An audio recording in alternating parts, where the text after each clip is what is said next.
Assalamualaikum warahmatullahi wabarakatuh. Perkenalkan, saya Wiwik Sutani, kelas PTIKC angkatan 2018. Di sini saya ingin menjelaskan tentang batasan-batasan dalam pengiriman data atau yang biasa disebut dengan bandwidth. Jadi sebelumnya, Anda sudah pernah belum mengenal kata bandwidth?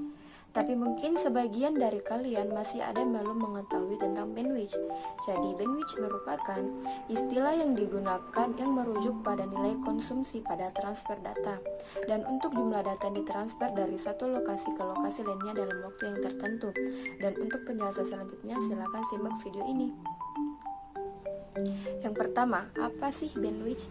Jadi bandwidth adalah kapasitas tautan komunikasi jaringan kabel atau nirkabel untuk mengirimkan jumlah maksimum data dari satu titik ke titik lainnya melalui jaringan atau koneksi internet dalam jumlah waktu tertentu, biasanya 1 detik. Bersinonim dengan kapasitas, bandwidth menggambarkan laju transfer data. Kemudian, kita masuk di jenis-jenis bandwidth. Yang pertama, bandwidth analog, dan yang kedua, bandwidth digital. Bandwidth analog ini biasanya menunjukkan perbedaan antar frekuensi yang tinggi dan frekuensi yang rendah dalam satuan frekuensi yang diukur dalam hertz. Hal tersebut digunakan untuk memastikan banyaknya informasi yang ditransmisikan dalam waktu tertentu. Yang kedua, bandwidth digital. Ini merupakan kapasitas yang menentukan jumlah data digital yang bisa ditransmisikan, dihitung dalam waktu tertentu dalam bit, baik itu melalui saluran yang menggunakan kabel nirkabel. Biasanya kabel bandwidth ini banyak dipakai oleh penyedia jasa internet atau ISO di Indonesia. Selanjutnya, bandwidth sering dipakai untuk data transfer rate. Jumlah data tersebut harus bisa dihubungkan dengan sebuah titik ke titik lainnya dengan jangka waktu tertentu, yaitu harus bisa dalam hitungan detik. Umumnya, jaringan komputer ini diukur dalam bit per second atau bps. Untuk fungsinya adalah sebagai berikut. Yang pertama, ini berfungsi sebagai pembagi kecepatan transfer data. Dengan begitu, maka kecepatan yang dimiliki akan didistribusikan secara adil ke seluruh pengguna. Namun, jika tidak dibagi, maka seluruh bandwidth yang dihubungkan dengan jaringan tersebut hanya bisa dipakai oleh satu pengguna saja, dan untuk pengguna lain tidak akan terhubung dengan jaringan tersebut.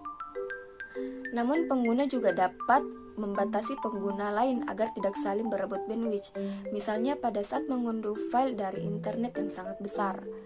Ketika sedang melakukan proses pengunduhan, maka akan muncul permintaan data yang cukup besar, dan tentu saja itu akan mengganggu jaringan pada bandwidth. Jika pengguna tidak dibatasi, maka pengguna lainnya akan mengalami koneksi internet yang lambat, bahkan bisa saja tidak terkoneksi sama sekali. Apalagi ada pengguna yang melakukan pengunduhan dengan menggunakan download manager.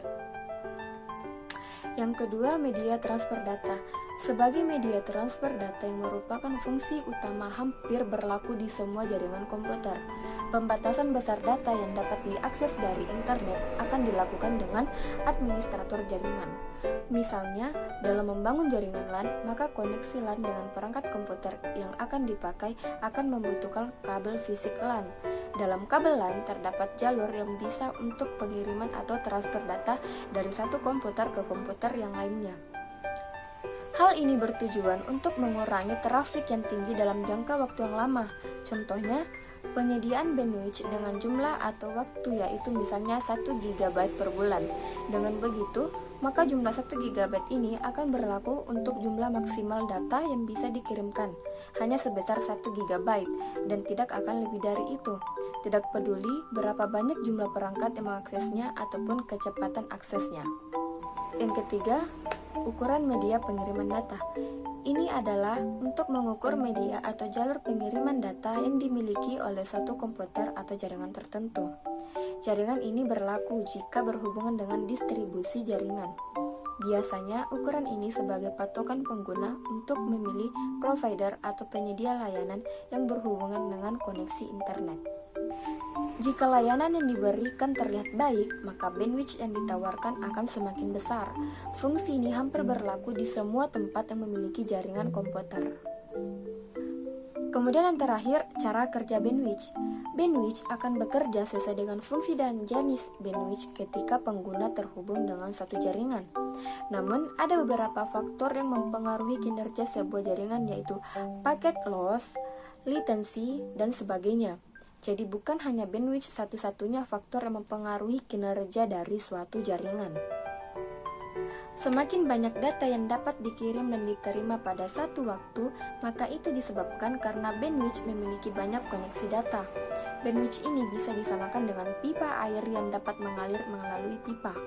Semakin besar pipa, semakin banyak air yang bisa mengalir sekaligus. Bandwidth ini juga bekerja dengan cara yang sama, di mana semakin tinggi kapasitas tautan komunikasi atau pipa, maka semakin banyak data yang mengalir hanya dengan waktu per detiknya.